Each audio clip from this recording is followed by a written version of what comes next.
Hey, good morning, everybody. A couple of days off there on Saturday and Sunday. Didn't really get a chance to go live. Plus, I was having some issues with the battery on this phone, which is the only one that can really do the live. So, missed you guys over the weekend. Hope you were able to take advantage of the beautiful weather. It was absolutely gorgeous. I wanted to start by saying that the one, my one buddy Mike took exception to what I had said the other day about how I referenced our interaction regarding the research of some different information. So, I may have, I think I said that he got combative was the word that I used. That was probably a little bit excessive. I wasn't necessarily combative, but it was definitely confrontational, dismissive. But typically that's how Mike's going to react if it's something that he doesn't agree with, and especially if it's something that you call him out on, and it's proving him wrong. So what I had done was Mike always is asking for research and verification, and he's dismissing and discrediting, research tools that are out there, including YouTube. So Google and other things like that. What I kind of tried to do to dismiss that was to say, hey, well, here's a link. Good morning, Joe. How you doing, brother? Good to see you. So what I tried to do is send him a link that was from an interview with the health commissioner of Sweden. And I'm like, is this invalid because it's on YouTube just automatically? And then I tried to send him some links to ask him about research in an attempt, in an effort to say, hey, we've been researching this stuff. We know this stuff was there, but it's no.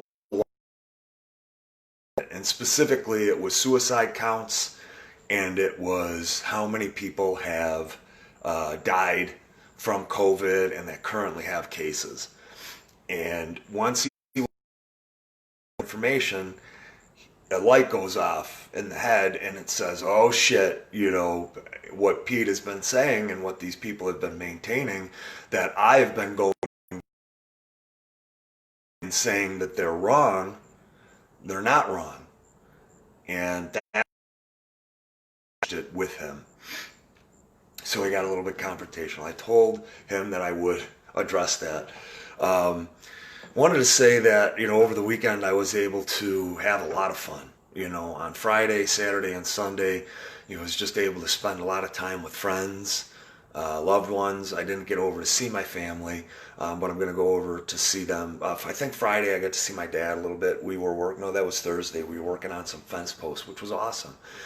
And he's out going to Springville today to go get some more fence posts because I heard there's a shortage on a couple of chicken wings. I know it wasn't chicken wings. People are serving chicken wings on bread, which is awesome.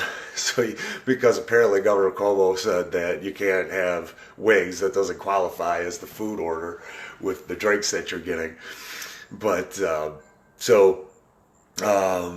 just had a really nice weekend. It was awesome. Had football on Saturday morning. It was a great group of people. My buddy Dan Meyer had a mini Wald Fest. And Dan is amazing. Love Dan. I mean, he's just such a smart guy. Just very, very, very intelligent.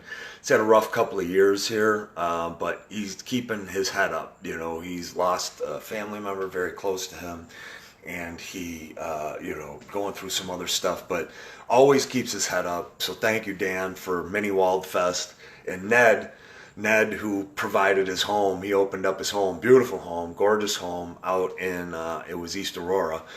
So it was a handful of people when I was there. It was probably maybe about 12 people, all guys. It was literally a sausage fest.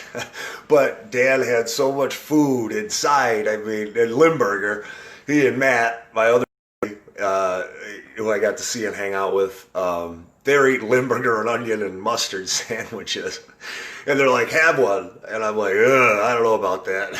So I never got the courage to do that, but I did have the courage to drink the German beer that he had, and I had one glass. It was 2/3. It was 2/3 of a glass. And then the German music was playing.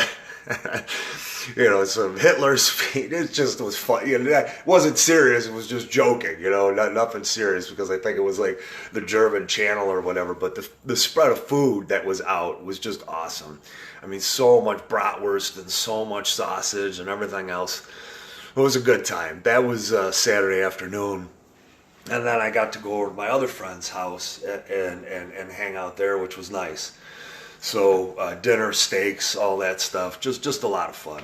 And then yesterday was a great day too. Got to go out and go over to Niagara Falls, which is my favorite. Everybody knows that. I got to finish up over at the lake in the evening, so it was a really nice day. I'm hoping you guys had a nice day too. One of the things that I did notice over the weekend, and some of the things that I've been talking about, are the health department. Now, the health department and the SLA have been weaponizing themselves. Inspectors' offices have been weaponizing themselves against the people for a long time. And there's no oversight. There's no recourse for these businesses and individuals or gatherings to go against these people. There's no vehicle or mechanism to go after them. The real only vehicle that you have to go against these people are they violate their constitutional oath, and you try to go after them that way. But who are you going to report them to? You're not going to report them to the state. Which agency are you going to report them to? You're going to report them to the feds. Which agency are you reporting to? They are all complete and total rogue agencies. And they wield and exercise fear and power over the people by intimidation tactics, where they seek to impose fines on people and businesses, but they also do it by saying that they're going to arrest you. They're going to use the police to arrest you. And the police don't know any better. They just get the call. They've been indoctrinated and programmed to, go abide by whatever the county or whatever the health department says, whatever the SLA says. Because those people don't have any way of doing it. They can't actually come out and arrest you. They have to use the police to do that. So there was an event. Frank Patazik, he's the founder of the 1791 Society. If you haven't followed Frank and you don't follow his page, very good page. Frank gets a lot of great information out there. And I believe Frank is a Hamburg detective, or was. He's very passionate. He's conservative like us. But over the weekend there was a big gathering. And I don't know specifically where the gathering was, but it was somewhere in a rural community. Now, I was mentioning to you guys last week that there were the concerts out in Springville. And I don't know how they're able to do that, but they had the concert. The rock concert was this weekend. I think the country show is either, this past weekend was the rock show, and then this upcoming weekend is going to be, or the following is going to be the country show. So what happened over the weekend was there was this gathering of motorcycles and individuals, and I gotta believe it's law enforcement. Not positive, but I'm guessing. So Cuomo found out that this was happening, and because some snitch, some Nazi, some communist terrorist here who's watching over everyone and reporting them, reported the event, and the governor got a hold of it. Why the hell does the governor care about what's going on in Erie County? They're inviting people, Bill de Blasio is inviting people that Black Lives Matter and rioters can come in and protest, because that's a healthy display of protest.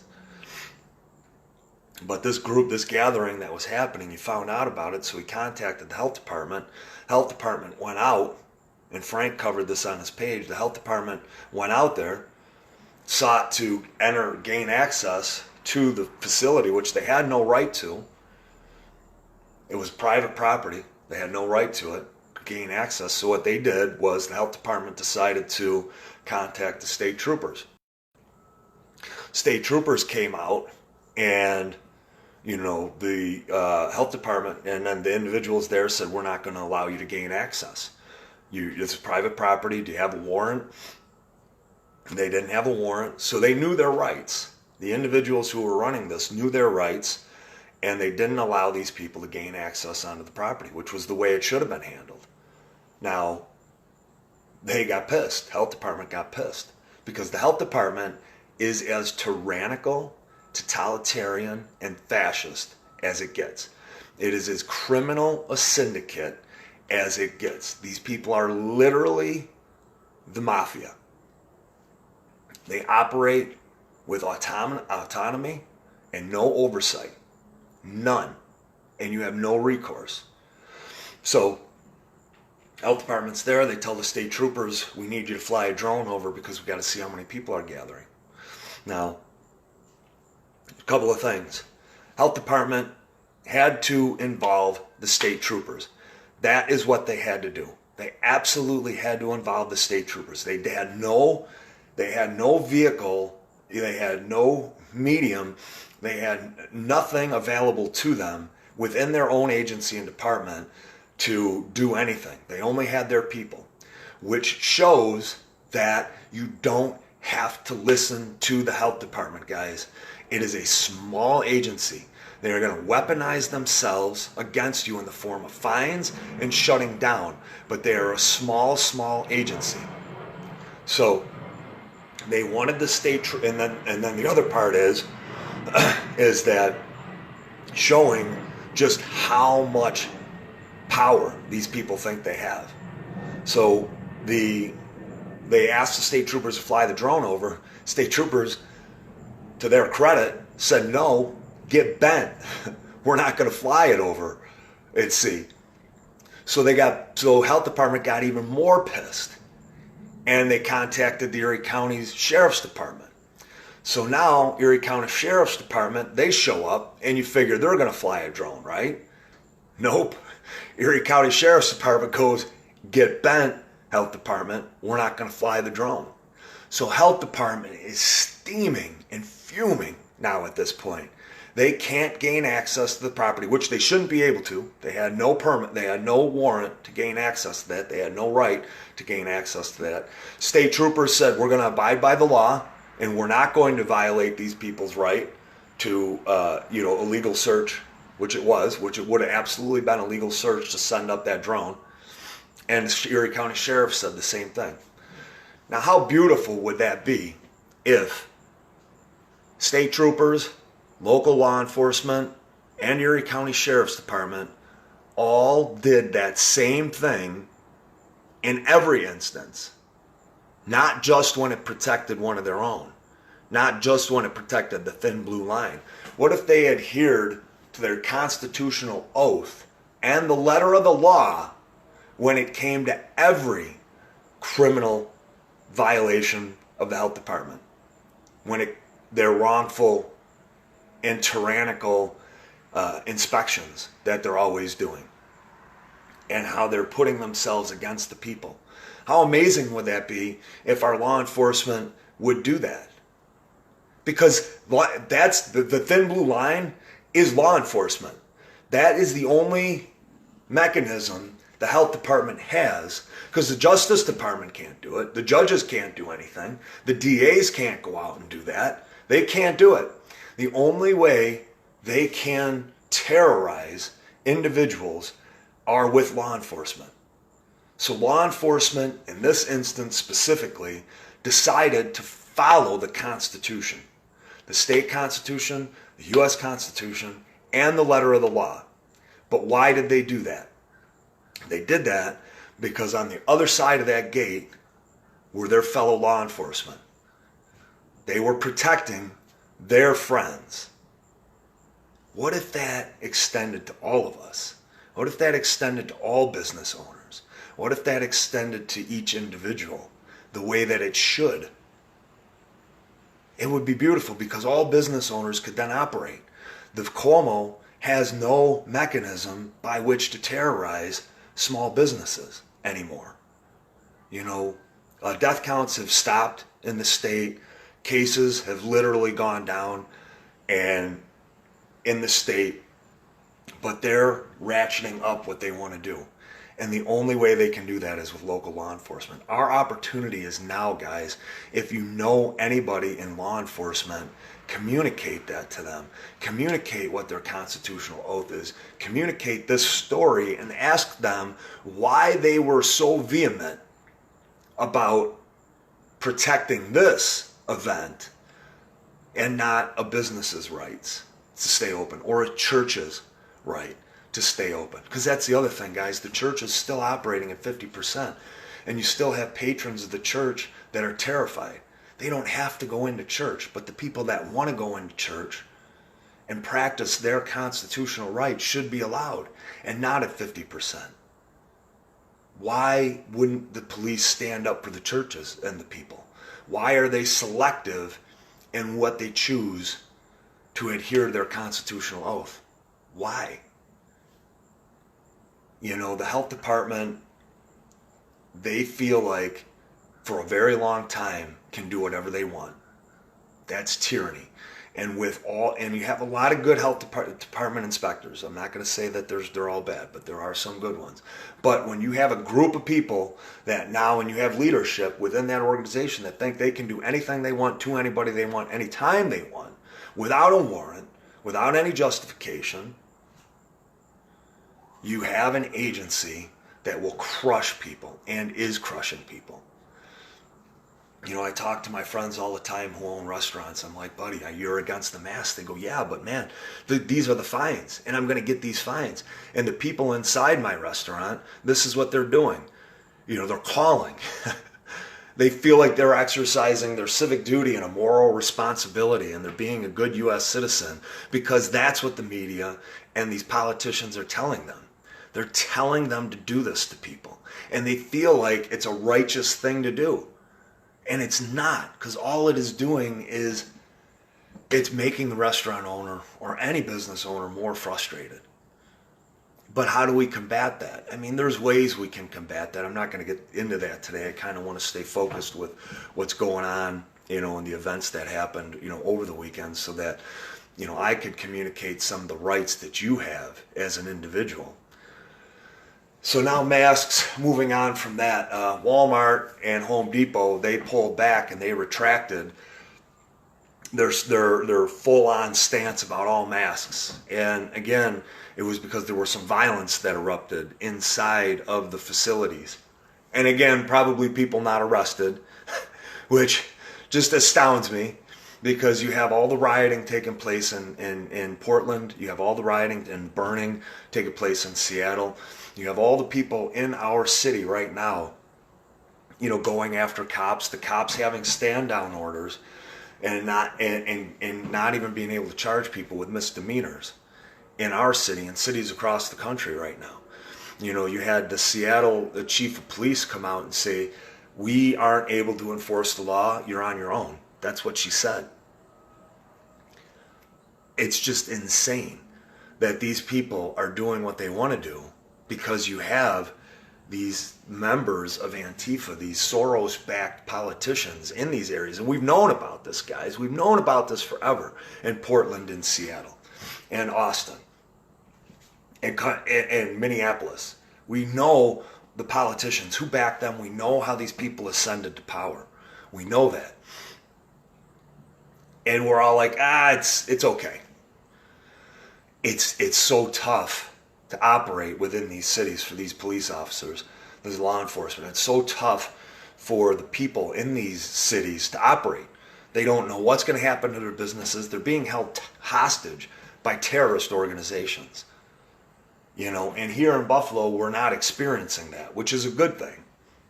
But all across the country, they are. And what are people's options at this point? You know, if you go I went into Tops the other day and I saw this girl without a mask on, and I was like, total badass move, love it. You know, my name's Pete Harding. You know, if you want to friend me on Facebook, we got a page. And she's just awesome. You know, it was just so good to see. So that's what we can do when we're out. Support everyone else who is not wearing a mask. Introduce yourself, say hi, tell them your name. Try to friend request them, invite them to this page or any of the pages that you belong to, because so many people are still out there and aren't on these pages feeling that sense of community, which we all need to feel, guys. We all need to feel like we're not alone and that we have this sense of community. So do that and support the people that aren't wearing masks, because right now, guys, the mask mandate that's out there, why do you think that they're not voting on it? They're not voting on it and making it a law because they know they can't. That's why they're using restaurants and businesses to do their bidding, to do their dirty work. That's how they're going to do it with the vaccinations. That's how it's going to happen, guys. Things aren't going to get better with it. This is just going to escalate. They know they can do whatever they want to do now to us, and people are going to comply. They know that. They know that they get the percentage of people that are going to comply, and they're going to continue to escalate what they're doing. They're going to continue to keep these lockdowns going. 7 months or 6 months, guys, in a lockdown. A soft, what are they calling it now? Soft tyranny, or I can't remember the word, the term that they're using. Like, are you kidding me? A soft martial law that we're in right now. And Bill and Melinda Gates are out there doing their thing, saying there's going to be a second wave, smiling when they're doing it and talking about it. You know, all we can do is stand up, stand together, you know, go to the rallies and protest. August 3rd, this coming Monday, there's a protest down in Albany. We're carpooling. If you want to go, you know, reach out to me and let me know. I think Teresa Riley has a protest going today down in the city from 4 to 6. I'm not absolutely positive if that's happening or not. So getting back to masks, New England Journal of Medicine. You guys saw me post a couple of videos on this. New England Journal of Medicine. I mean, pretty legit source, you know, a source that lefties will cite all the time. New England Journal of Medicine reported, and the individual that I watch, High Impact Vlogs, you know, guy's very intelligent. He reports things in a very good way. He sees things very clearly. If you haven't gone to his page, go to his YouTube page. It's very enlightening. And what he did was he showed New England Journal of Medicine exactly what their position was. May 2020, end of May 2020, they did the report, and it said, we know masks don't work to prevent virus spread. Healthy people should not wear them. In order for a virus to transmit socially, you need to be in prolonged contact with somebody for a minimum of 3 minutes. 3 minutes. And as much as 30 minutes. Where's the science on that, guys? New England Journal of Medicine. I mean, very, very, very credible source. But not only that, mask manufacturers, you know, they say very specifically will not stop it. OSHA, you know, NIH, WHO, CDC, Fauci, Surgeon General Adams, all of these people have said masks don't work to stop it. And they're not masks, they're muzzles, because that's what they are. They're muzzles. So New England Journal of Medicine says that. And then they follow it up by saying, forcing people to wear a mask is a move that people do to try to assuage fears. That's what it does. That's what it says. And it does not work. There's no rationality to it. All it does is it gives people this false sense of security. New England Journal of Medicine. We all know that. Where are the reports on it? You know? You still have Cuomo mandating it. You still have all across the country mandating it, even though you have the evolving evidence from all of these other countries, all these other states. South Dakota, you know, the governor there. I'm moving to South Dakota. Who's coming with me? Go to South Dakota. So she didn't close down. No deaths, no nothing, no forced masks, no forced mandates. Beautiful. Absolutely beautiful. Where are the reports on that? Where are the reports on upstate New York? Hasn't had a case in months. Didn't have a day. Some counties had 0 deaths. Where are the reports on that? You're not going to hear it. You're just not going to hear it, guys. But that's the truth. Those are the facts. What's coming is even worse than what's here now. That's a fact. We know that. All of the individuals that I respect, that I talk to on my page, we all knew it. We saw it coming. How do you fight it, Pete? How do you fight it? Well, law enforcement is not with the health department, guys. Law enforcement is not with Cuomo. Law enforcement is not with Mark Poloncarz. If you know anyone in law enforcement, talk to them. Get them to see what's happening. Get them to join Frank Patizik's 1791 Society group page. Maybe they don't know about it. He's a Hamburg detective. They're going to trust him. Not going to trust you or I, but they're going to trust him, his opinions. They're going to value him. Get them to see a little thing, a little something, so that they can stop being used against us, against the people, against the businesses. So wanted to update everybody on the lawsuit that I put out there. With the lawsuit, unfortunately, not a whole lot of movement with that. I know Paul Cambria is involved now, where he is suing the state with the executive powers. Specifically, he's going after that. I do know that there are a lot of businesses individually suing. I'm still researching this. I'm still trying to put the information together, and I'm going to work hard this week to make that happen. Everything that I have researched because it was coming from Buffalo Barfly. Buffalo Barfly hasn't gotten back to me and gotten me any information. Attorneys are telling me that individuals are suing, and I don't know exactly what they're suing for. I mean, obviously, your constitutional rights to remain open, you haven't done anything wrong. They're being violated. You know, your right to liberty and the pursuit of freedom, or the freedom and the pursuit of happiness, have been infringed upon. But I don't know what law it violates and extends to that you can utilize to fight for yourself. So I'll keep everybody posted, with what's going on with that. I didn't hear anybody get arrested for dancing. I did see some videos with the dancing. I know Friday, Saturday, and yesterday, Scott Ball and I and a couple of the other people, Jill was in it. Jill was super excited about being involved, and she wanted to dance. It was just too short a time for me. We're scheduling it for this Sunday, so we're going to do a protest, our dance protest on Sunday.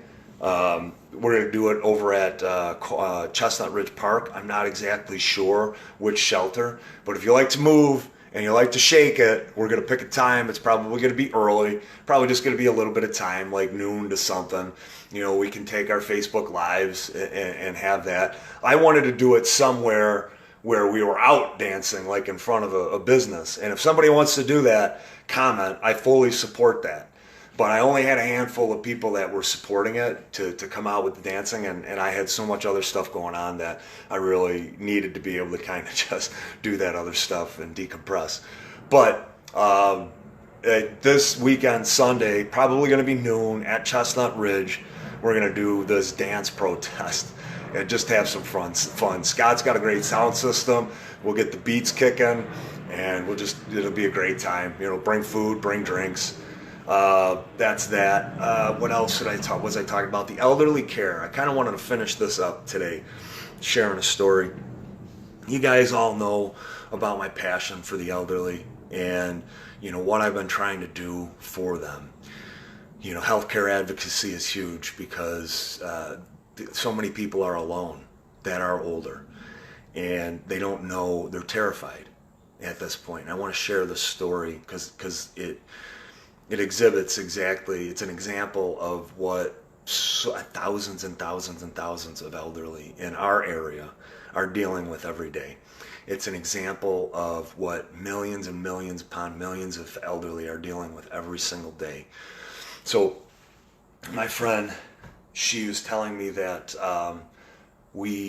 she was in the Wegmans parking lot and she was leaving, and she's walking out and she sees this gentleman crying in the car, an elderly man, and he's in his vehicle and he's crying, and she goes, "Why are you crying?" She goes, "I can't go in there because they're mocking me and they're ridiculing me." And she's like, "Who is doing that?" She's like, "The employees.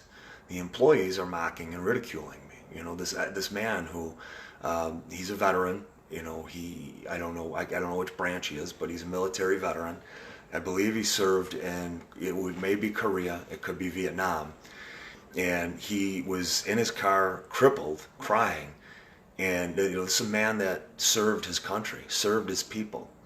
And, he fought for our country, he fought for every one of us. And then the people inside the store are mocking and ridiculing him. Did that happen? I don't know. But in this man's perception, it terrified him enough, it scared him enough, it intimidated him enough to be crippled inside his car, not be able to move and crying, sobbing. An 80-year-old veteran, military veteran. And my friend Maggie, she said, well, I'm going to take care of you. She didn't know this guy from anything. And on the back of his car, he's like, proud Democrat. And she didn't care at all, And she found out his name is Darwin, so I'm going to refer to him as Darwin. So she went inside, this is a handful of weeks ago. She went inside, got his grocery list, which was a whole other story, for our elderly, because they're not eating healthy. My Uncle Paul tried to get him to eat healthy and exercise and stuff, but he's in his 70s and just a very virile guy. But so many of us at those, even at our ages, we don't eat healthy. So his list is pretty sketchy and suspect, but he never learned how to shop. And she keeps asking him, she goes, hey, I can shop, I can buy this stuff, or I can make this stuff. Or he's like, no. So I told her, I said, don't ask, just make it, bring it over. But, Darwin's sitting there, and she did that for him, went in the store, shopped for him, came back, the biggest smile on his face. Thank you, love, thank you so much. I can't even tell you what this means to me. She went out of her way to do that for somebody, to open up her heart. She was in a rush. She had to go someplace. She had to be someplace. But she stopped and she recognized the importance of that moment. Do you know now that the two of them are friends? And he doesn't have anybody. And Darwin's story is repeated over and over and over again in our community. Now, if we, as a family member of somebody that we know is home alone, that's the start. Like, reach out to them, even if they're a douchebag, just put the happy face on, put the blinders on, put the earmuffs on, and just, try to be involved with them in any capacity, or friends. If you have a friend that is elderly and is alone, then a neighbor. If you see a neighbor that's alone and needs help, they're going to want it. They're going to want you to be there with and for them. They're going to love and appreciate the fact that you have taken the time out of your day to pay attention to them, because they have gone months and years alone by themselves. Nobody caring, nobody paying attention, nobody giving them any regard, and a lot of instances mocking and ridiculing, just like Darwin had to face. And they're scared. Like us guys, most of us are in our 20s, 30s, 40s, 50s, 60s. Like, we're still virile. We can protect ourselves. We have family members.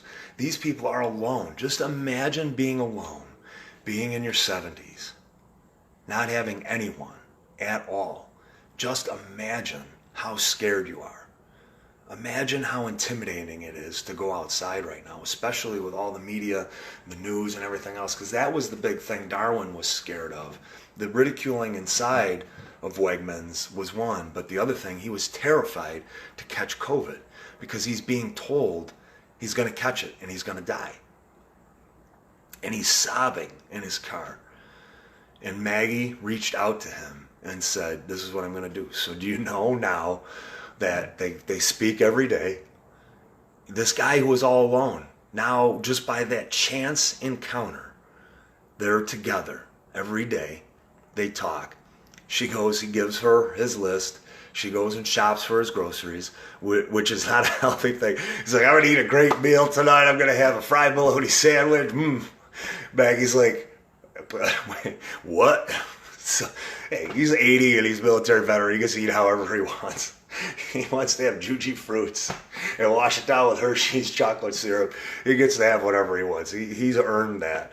But, they have that connection now. And this guy has a brightness now in his life, something to look forward to. And that's a responsibility on Maggie's part, to be responsible to Darwin. But it happened, and it was beautiful. And that's kind of what I talk about with the healthcare advocacy and, an elderly. And you guys have heard me talk about this before, but just pay attention and be mindful to your family members, friends, neighbors. Start there. You don't have to do what Maggie did and befriend somebody, a random person inside a parking lot, at Wegmans. That doesn't have to be that way. But if you just take a look at those people that are in your life that may need a little bit of help, that's a huge start. Because they don't need a bunch of people. They don't need a lot of things. They just need one person to care and to make them feel like they matter and that they exist. Just one person, guys.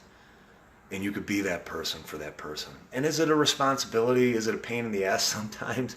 Yeah, it definitely is. But just imagine you're going to be that older person someday. And I know for a fact that, I would need that. I need all of you guys. I got hundreds, thousands of you guys every day. They're supporting me. I can't imagine not having you guys, in my family. So, guys, have a wonderful day. As always, it's a privilege and an honor to talk to you guys. I love, seeing your faces pop up. I love seeing the comments. And enjoy your day, guys. I hope you had a wonderful weekend. Love you all. Take care. See you tomorrow. If anything happens, as always, I'll be on later. But if nothing does happen of any consequence, then I'll see you guys tomorrow morning. Have a great day.